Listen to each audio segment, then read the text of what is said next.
Hey guys, this is your host Thomas Tyree here from On the Hot Podcast. Today, I have some bonus content for you guys. The bonus content we'll be covering today will be in the sport of football inside the NFL world. In today's bonus segment, I'll be sharing my list of the worst NFL postseason quarterbacks in NFL history. So this is my list of some of these quarterbacks that I do believe are some of the worst postseason quarterbacks in NFL history. Players that cannot live up to the hype that they had in the regular season and perform under the bright lights when it matters most, when legacy and careers are defined in the playoffs. These players choked and had a hard time making an impact in the playoffs. So quarterback number one is Tony Romo. Now, me being a Dallas Cowboys fan, Tony Romo had countless chances to get the Dallas Cowboys back to a Super Bowl, something they have not done since the 20th century in the late 1990s.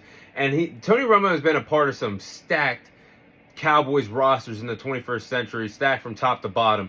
And he's failed to get them to the Super Bowl on several occasions.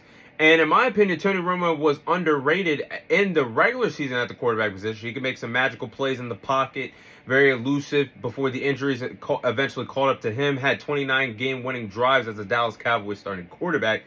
But let's call it a spade because I'm looking at these stats. Tony Romo was a certified choke artist. He was 2-4 in the postseason, and the playoff losses were ugly. I mean, that botched field goal snap that he had against the Seattle Seahawks back in 2006.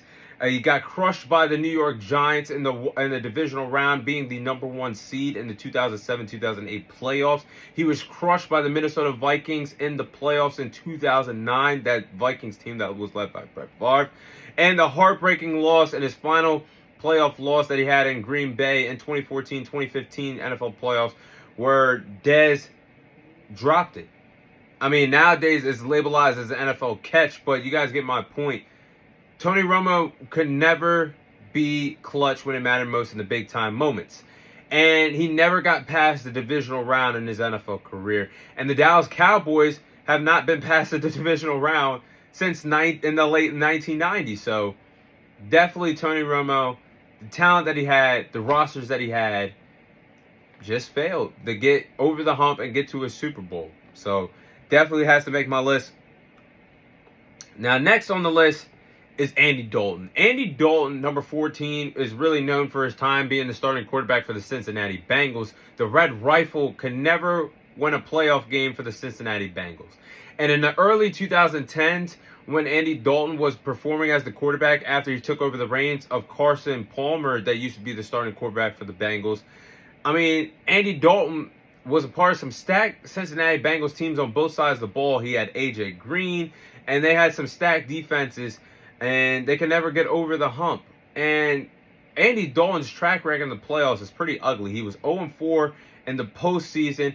He had an ugly touchdown-interception ratio, 1 passing touchdown, 6 interceptions in 4 playoff games. That's nothing to be proud of, and that shows the product that you left on the field.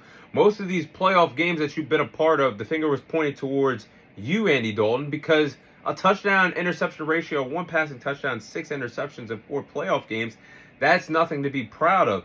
And especially, this brings me to my point, looking at my notes, this brings me to that wild card game that he had against that the Bengals had against the Houston Texans during the 2011 playoffs, where he played horrible on the field, had 3 costly interceptions in that ball game. And I know Bengals fans watching, whether you were at the stadium that day or you were watching around the world, just wanted to drag Andy Dalton off the field because he was just basically lofting the ball up to the defenders that the Texans had that day. So I think Andy Dalton was just a choke artist. He definitely deserves to be on my list. Now, next, this might surprise a lot of people, but I'm going to go back to the 90s. Randall Cunningham. Now, I think Randall Cunningham deserves to be in the conversation for one of the worst postseason quarterbacks in NFL history because this is one of the best. Randall Cunningham was one of the best quarterbacks that the 1990s saw, and I think he played before his time. What I mean by that is Randall Cunningham was a dynamic dual threat quarterback, can make plays with his arm, make magical plays with his leg. He would fit in today's NFL schemes that run a lot of RPO offensive schemes. He would have fit in this century are playing with in this modern time, I should say, with guys like Lamar Jackson, Jalen Hurts, Josh Allen. But Randall Cunningham was a player that dominated in the regular season, but he would just fade away when the brights were on light and the moment mattered most, because he had a postseason record of 3 wins and 6 losses in the postseason.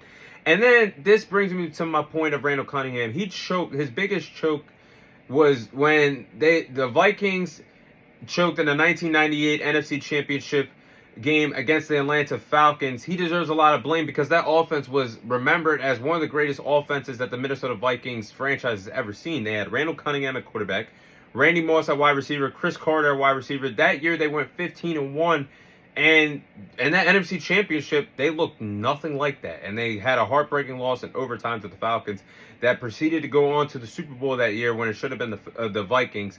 So his time with the Eagles and the Vikings, Randall Cunningham could never get over the hump.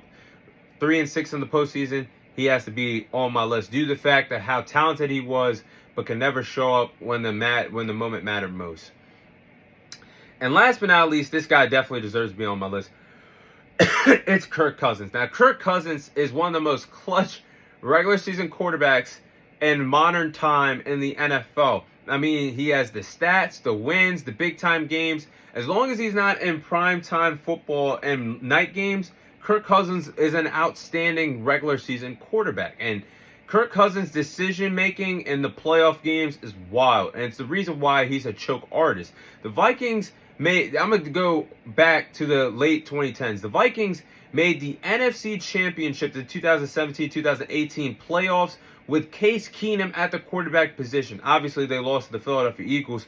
But you bring in Kirk Cousins that same exact year, and you have an offense of Kirk Cousins, Stephon Diggs, Adam Thielen, Kyle Rudolph at tight end, Dalvin Cook at running back, and you can never get past the divisional round in the playoffs while Kirk Cousins was there for the Minnesota Vikings, which is absolutely wild that they got farther with Case Keenum, and Case Keenum made more clutch performances, had more clutch throws in the playoffs than Kirk Cousins did. Example of that when Case Keenum threw that lucky ball to Stephon Diggs. Stephon Diggs blew past the New Orleans Saints secondary, and the rest is history in that divisional round game. But Kirk Cousins is 1-4 in the postseason, and when I seen Kirk Cousins get outplayed by Daniel Jones in that playoff game in the wild card game a few years ago, I knew he would never be a legitimate threat in the playoffs. So those are my quarterbacks. Those 4 quarterbacks I do believe are the worst, and there's a lot more worse, but those 4 deserve to be on my personal list of the most disappointing NFL postseason quarterbacks in NFL history, based on their talent, of what they could do in the regular season, and how they faded away when the lights matter most, when it's time for playoffs, when your legacy was on the line, when it was time to chase a championship. They just faded away. But that is all the time I have for you guys today. Thank you guys for watching. Thank you guys for listening. This is your host, Thomas Tyree, signing off. And I'll see you guys on next week's episode.